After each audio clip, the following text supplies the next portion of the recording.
Vous êtes sur Star 21, merci pour cette marque de confiance, c'est l'heure du journal et bienvenue à tous. Éventuel retour de Moussa Dadis Camara et de Sekouba Konaté, on en parle dans ce journal, un sujet dont les avis sont mitigés au sein de l'opinion, réaction des politiques et des citoyens, à suivre dans un instant. Et puis le 1er décembre marque la journée internationale de la lutte contre le VIH-Sida. Pour cette année 2021, c'est sous le thème mettre fin aux inégalités, au Sida, aux pandémies que cette journée a été célébrée à travers le monde. Une fois de plus, bienvenue à tous. Pour commencer, c'est à travers un communiqué lu sur les ondes des médias d'État ce mardi que les nouvelles autorités du pays ont répondu favorablement à la demande formulée par le capitaine Moussa Dadis Camara et le général Sekouba Konaté. Chez les politiques, cette décision est salutaire. C'est le cas notamment du président de l'UGDD qui estime que c'est un grand pas vers la réconciliation. Alpha Omar Diallo, explication. En exil depuis plus de 10 ans, les anciens dignitaires qui ont conduit la transition de 2009 et 2010 ont déjà l'autorisation du CNRD de rentrer en Guinée. Dans le communiqué, les autorités ont précisé que cet acte purement humanitaire ne traduit en aucun cas une volonté d'ingérence dans une quelconque procédure judiciaire. Le président de l'Union guinéenne pour la démocratie et le développement salue cette décision. C'est avec joie que nous avons accueilli l'autorisation du CNRD pour ces exilés-là de retrouver leur famille, de retrouver leur pays d'origine. Il y a quelques mois, beaucoup de Guinéens s'interrogeaient sur l'organisation du procès du massacre du 28 septembre.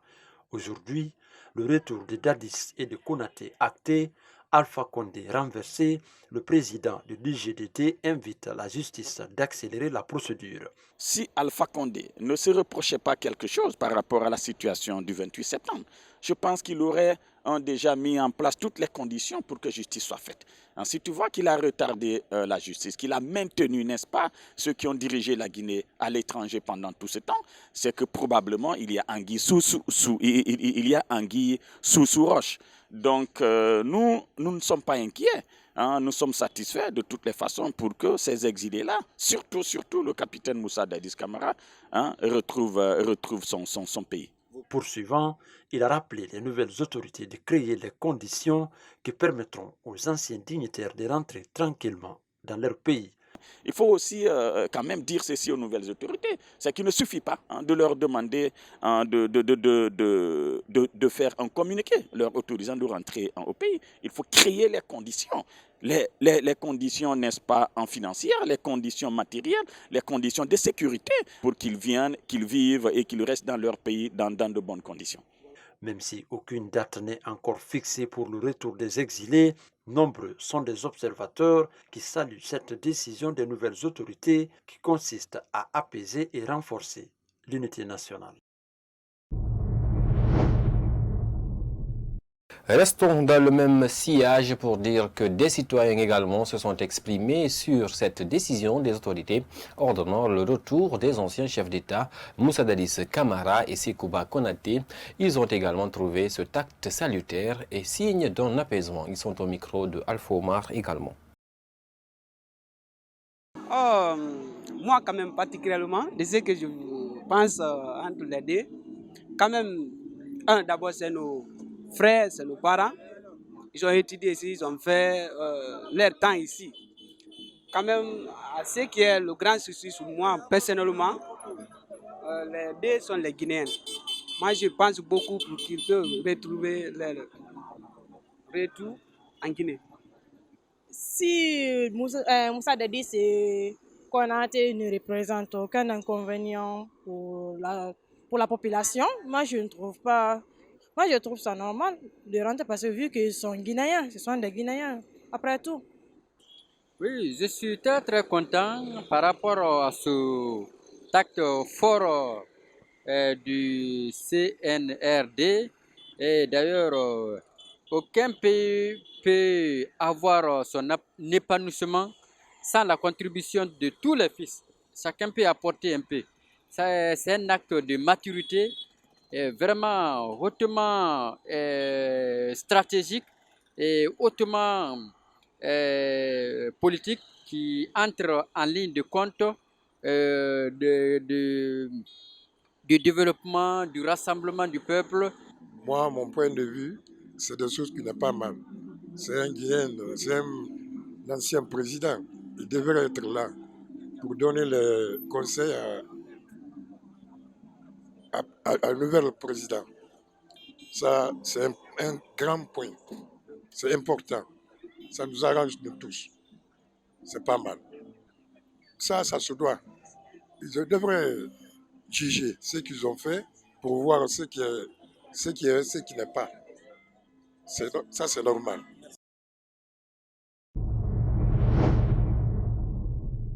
Après un communiqué du CNRD lu à la télévision nationale annonçant officiellement le transfert définitif de l'ancien président Alpha Condé au domicile de son épouse à Landria dans la commune de Dixine, le Forum national pour la libération du président Alpha Condé, FONAL PRAC en abrégé, a fait à son tour une déclaration au siège du RPG Arc-en-Ciel à Bissia ce mercredi.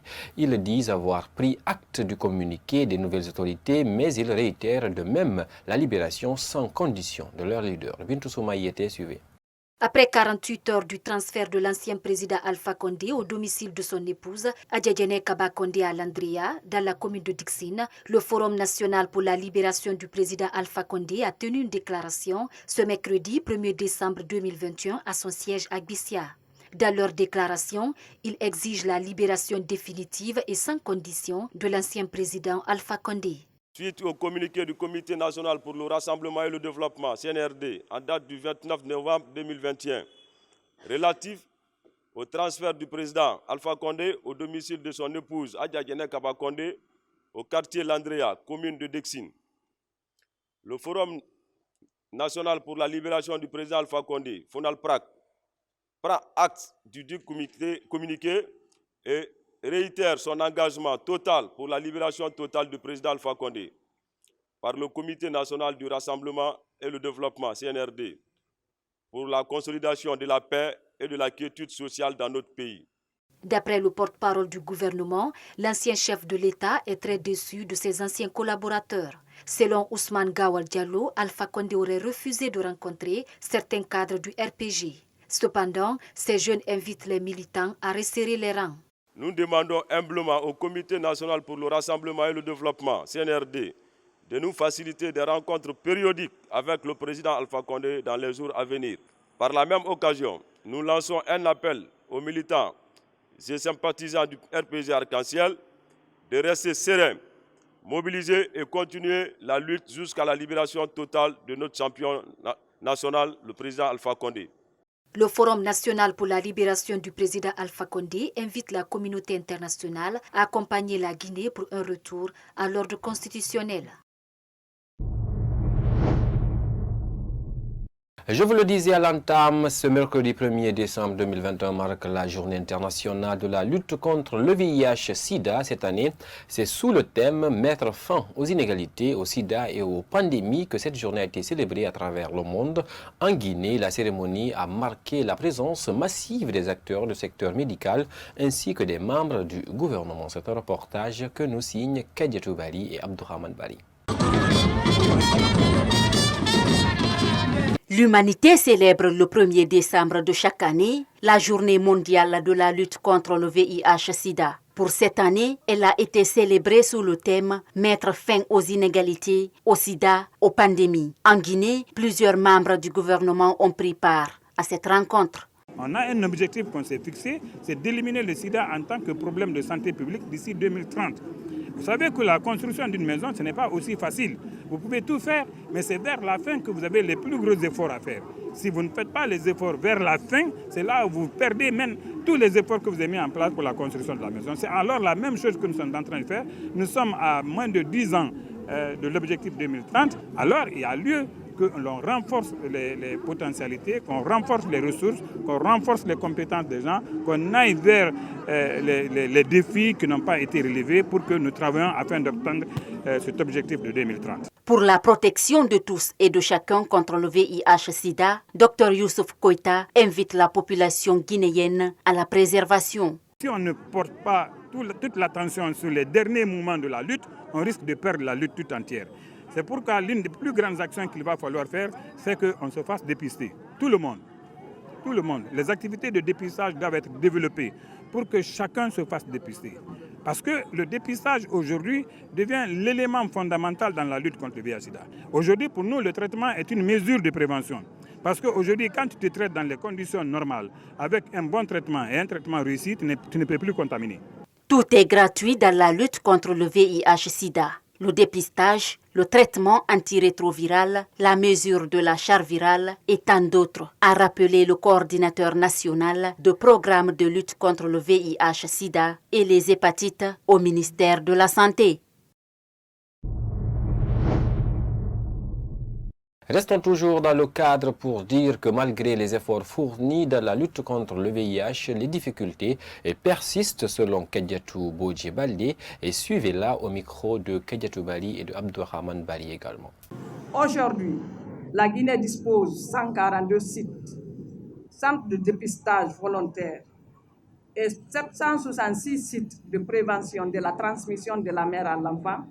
Malgré les efforts fournis, les difficultés persistent pour l'atteinte de Toba 90 de l'ONU-SIDA à l'horizon 2030. Car seulement 62% de la population ont accès au dépistage volontaire. 45% sont sous traitement et 23% seulement parviennent à la suppression de la charge virale. Mesdames et messieurs, comme vous le constatez avec nous, le premier 90 est loin d'être atteint car les kits de dépistage sont souvent non disponibles. La campagne de dépistage communautaire sont de plus en plus rares, tandis que le pays est confronté à 7200 nouvelles infections par an. Mesdames et messieurs, au moment où certains pays se fixent pour les objectifs, l'élimination de la transmission de la mère à l'enfant, les diagnostics précoces des enfants de la prise en charge pédiatrique restent encore un problème en Guinée. Nos constats ressortent que certaines femmes enceintes n'ont pas accès au dépistage, par conséquent donnent des naissances à des enfants séropositifs qui ne devraient pas l'être.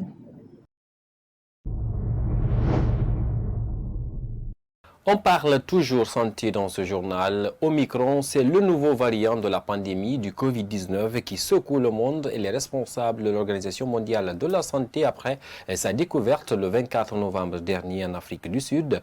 En Guinée, un médecin généraliste lance une mise en garde sur ce nouveau variant et appelle à la responsabilité de tout un chacun. Plus de précision avec Yahi Moubari et Ibrahim Khalil Silla.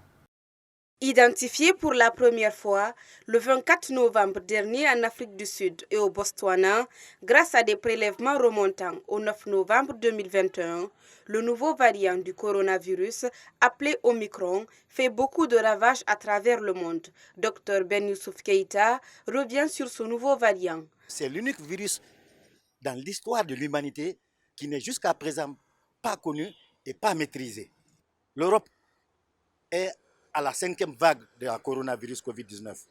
Nous, en Guinée, ici, nous sommes à la 3e vague. Mais ne voulez pas, la 4e va venir.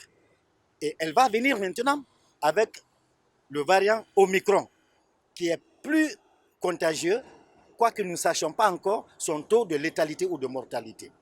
La Guinée a déjà connu 3 variantes de la pandémie de la Covid-19 depuis son apparition. Ce médecin invite la population de continuer à se faire vacciner et à l'État de prendre ses responsabilités.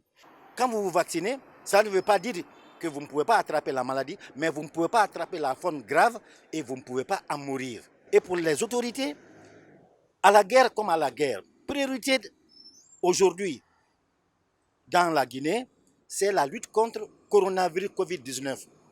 Il faut que les moyens soient mis à la disposition de qui de droit pour que la population soit massivement vaccinée. S'il faut même obliger la population à se faire vacciner. Les personnes venues des pays à risque devraient être mises en quarantaine pour éviter tout risque de contamination. À l'endroit de la population, de respecter les mesures barrières édictées par les autorités, a conclu Ben Youssouf Keïta. On attaque le volet sport à moins de 24 heures de la nomination d'un comité de normalisation en Guinée. La FIFA a dévoilé mardi les membres du dit comité. Il s'agit de Mme Mariam Diallo-Si, ancienne ministre de la Transition de 2009, Sega Diallo, journaliste sportif, et 2 autres membres. Un choix salué par Amadou Tam Kamara. Ibem Diallo. La Fédération internationale association FIFA est allée très vite en besoin dans le cas guinéen. Après la nomination d'un comité de normalisation, l'instance fêtière du football mondial a dévoilé ce mardi 30 novembre 2021 les noms pour diriger les affaires courantes de la FEGIFOOT. C'était attendu, c'est arrivé. C'est regrettable parce que un comité de normalisation, c'est toujours consécutif à une crise. Et là, il s'agit d'une crise qui était évitable. Mais ici, nous n'avons rien fait pour éviter cette crise-là. Donc, cette crise a entraîné ce comité de normalisation. Madame Mariam Diallo, ancienne ministre du Tourisme et de l'Hôtellerie, Sega Diallo, journaliste sportif, sont entre autres ceux qui vont diriger ce comité. Amadou Tam Kamara salue ce choix. Je pense que je ne connais pas tout le monde, mais je connais la présidente et le vice-président. Je pense que le choix de la présidente, c'est pour apaiser d'abord le climat délétère qui prévaut dans le football.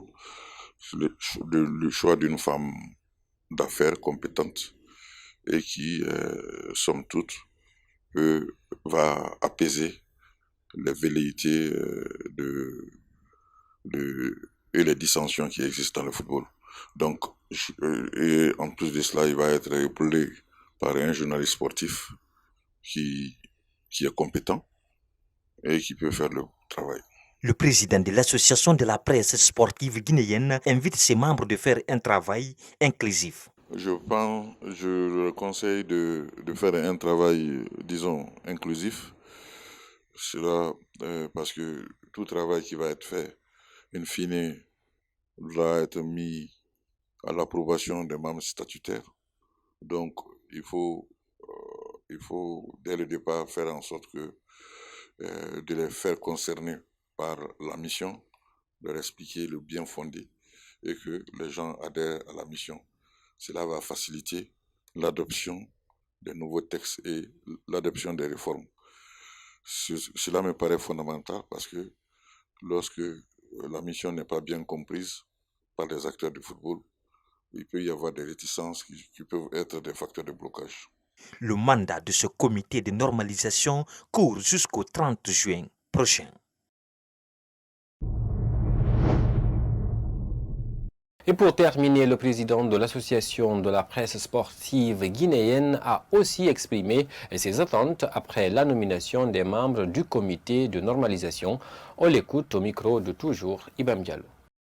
Ils doivent faire des textes de sorte que de tenir compte des causes qui ont provoqué la crise et de faire en sorte que les mêmes causes ne produisent pas les mêmes effets.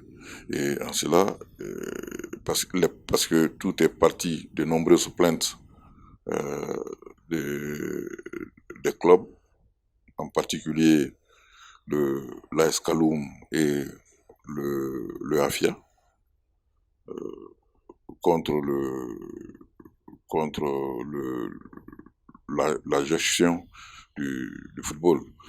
Il faut mettre dans les nouveaux textes que les présidents de clubs ne deviennent pas des présidents de fédération guinéenne de football parce que forcément, quand vous êtes président de club et vous êtes président de fédération, les présidents de fédération ont aussi un ascendant sur les arbitres parce qu'ils sont leurs patrons. Donc, ce qui fait que les décisions arbitrales peuvent être favorables au club du patron. Donc, ce qui n'est pas toujours du goût des autres.